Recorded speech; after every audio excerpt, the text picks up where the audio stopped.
Hi అండి, welcome back to our channel smiley Nandini. ఈరోజు video వచ్చేసి ఏంటంటే, ఇది వచ్చేసి మా పెద్ద అబ్బాయి చదువుకునే ఎస్ఆర్ కాలేజ్ క్యాంపస్ అండి. ఇది ఏంటంటే మా అబ్బాయిని తీసుకురావడానికి మా వారు వెళ్ళారు.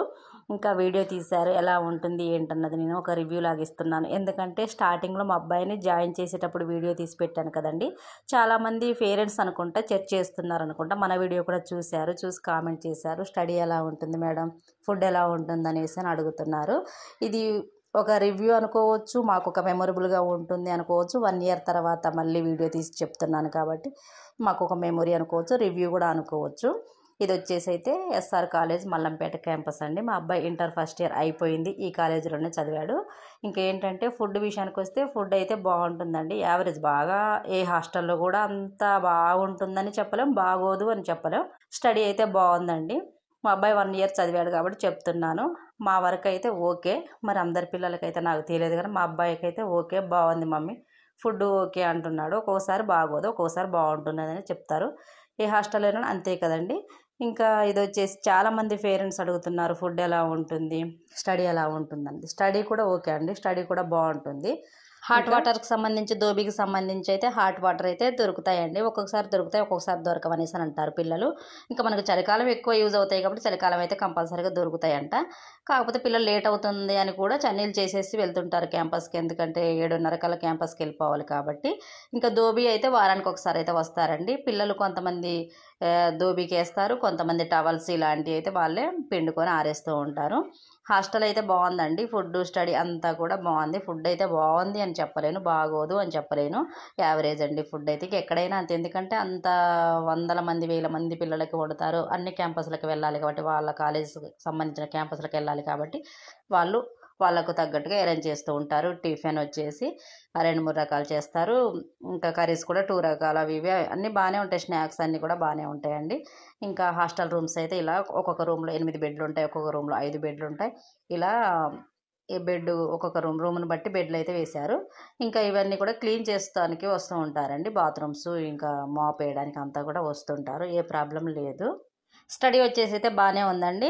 మార్నింగ్ టిఫిన్ అయిపోయిన తర్వాత 7:30 అలా క్యాంపస్కి వెళ్తే లంచ్ టైంలో 12:30 అలా వస్తారు. లంచ్ అయిన తర్వాత ఒక 1 అవర్ అలా బ్రేక్ ఉంటుంది, 1 అవర్ అలా రెస్ట్ తీసుకొని మళ్ళీ 2 o'clock ఎప్పుడు క్యాంపస్కి వెళ్తారండి. నైట్ అంటే మన ఎగ్జామ్స్ టైంని బట్టి అయితే ఉంటుంది టైమింగ్స్ అన్నది. ఎగ్జామ్స్ టైంలో 11కి కూడా, నైట్ 11కి కూడా వచ్చేస్తారు క్యాంపస్ నుంచి రూమ్కి, అలా ఉంటుంది టైమింగ్స్ అయితే. ఎంసెట్ కోచింగ్ అవన్నీ కూడా ఉంటాయి, ఎవరికి సంబంధించిన వాళ్ళ కోచింగ్స్ అయితే ఇస్తూ ఉంటారు. ఇంకొచ్చేసి ఫీజు విషయం అండి. ఫీజు విషయం అయితే మనం ఇంకా మన అబ్బాయిని ఒక హాస్టల్లో ఒక కాలేజీలో పెడుతున్నాం, మనకు తగ్గ కాలేజీలో మనకు తగ్గ హాస్టల్లో మనకు తగ్గ ఫీజుతో పెడుతున్నామంటే ఇంకా ఫీజు అరేంజ్ చేసుకోవడం అనేది కంపల్సరీ. కాబట్టి మన అబ్బాయి వచ్చినప్పుడల్లా మనం ఫీజు పంపించడం అది ముఖ్యం కాబట్టి మనం కంపల్సరీగా ఫీజు అనేది పంపిస్తూ ఉంటామండి.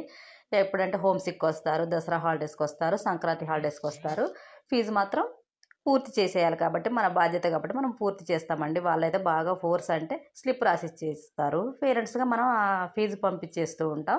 వాళ్ళు మనకి ఇంకా ఫీజు పేడ్ అయినట్టుగా మనకు స్లిప్ ఇచ్చేస్తుంటారు, ఏ ప్రాబ్లం లేదండి ఫీజు దగ్గర కూడా. ఇది వచ్చేసి మా పెద్ద అబ్బాయి రూమ్ అండి. రూమ్ అయితే ఇలా ఉంటుంది. మా అబ్బాయి వాళ్ళు ఉన్న రూమ్లో 5 బెడ్లే ఉంటాయి. మా అబ్బాయి ఫీజుకి వచ్చేసి ఏంటంటే, మా అబ్బాయి ఇంటర్ ఫస్ట్ ఇయర్ ఒక్క సంవత్సరానికి ఫీజు 1,30,000 అయితే ఇచ్చామండి. ఏంటంటే మేము 10th రిజల్ట్స్ రాకముందు జాయిన్ చేశాం కాబట్టి కొంచెం తక్కువ ఫీజు అన్నట్టు. అంటే రిజల్ట్స్ వచ్చిన తర్వాత జాయిన్ చేస్తూ ఉంటారు కదా పేరెంట్స్, అప్పుడు ఒక రేటు పడుద్దంట. అంటే ముందు బుక్ చేసుకున్న వాళ్ళకి ఒక రేటు, తర్వాత కొంచెం కొంచెం పెరుగుకుంటూ రేటు అలా వస్తుందంటండి. ఫీజు రేట్స్ అయితే అలా ఉంటాయి. ఇది వచ్చేసి మొత్తం డైనింగ్ హాల్ అంటే ఇక్కడ అండర్ గ్రౌండ్లో ఉంటుందండి. ఇది వచ్చేసి ఇంకా టిఫిన్స్ అన్నీ కూడా బాగా పెడతారండి ఇక్కడ. ఆ రోజు ఏంటంటే కిచడి ఏంటంటే చట్నీస్ అవి చేసినట్టున్నారు, అవన్నీ కూడా మా వారు వీడియో తీశారు, చూపిస్తున్నాను చూడండి. అంతా కూడా డైనింగ్ హాల్, కూల్ వాటరే ఉంటాయండి. ఇడ్లీ, దోశ, వడ ఇలా రకరకాల టిఫిన్స్ అయితే చేస్తూ ఉంటారండి. కాకపోతే దోశలు అవి కొంచెం గట్టిగా ఉంటాయండి, అంత టేస్ట్గా అనిపించమంట. ఒక్కొక్క రోజు బాగుంటాయి, ఒక్కొక్క రోజు బాగోవండి. టిఫిన్స్ ఫుడ్ అంతా ఇలా ఉంటుందంట, ఒక్కొక్క రోజు అలా ఒక్కొక్క రోజు ఇలా. ఓకే ఫ్రెండ్స్, ఎందుకంటే ఈ వీడియో పెడుతున్నాను, మాకు ఒక మెమొరబుల్గా ఉండిపోయింది. ఇంటర్ కాలేజ్ మా అబ్బాయి ఇలా ఇక్కడ చదివాడు అన్నట్టుగా. ఎందుకంటే మన వీడియో చూసిన వాళ్ళందరూ కూడా కామెంట్ చేస్తున్నారు కాబట్టి వాళ్ళకి రివ్యూ ఇచ్చినట్టు ఉంటుంది. ఇప్పుడు 10th అయిపోయింది కాబట్టి చాలామంది పేరెంట్స్ మేము ఎలా స్టార్టింగ్లో ఎలా చెక్ చేసామో అలా చెక్ చేస్తుంటారు కాబట్టి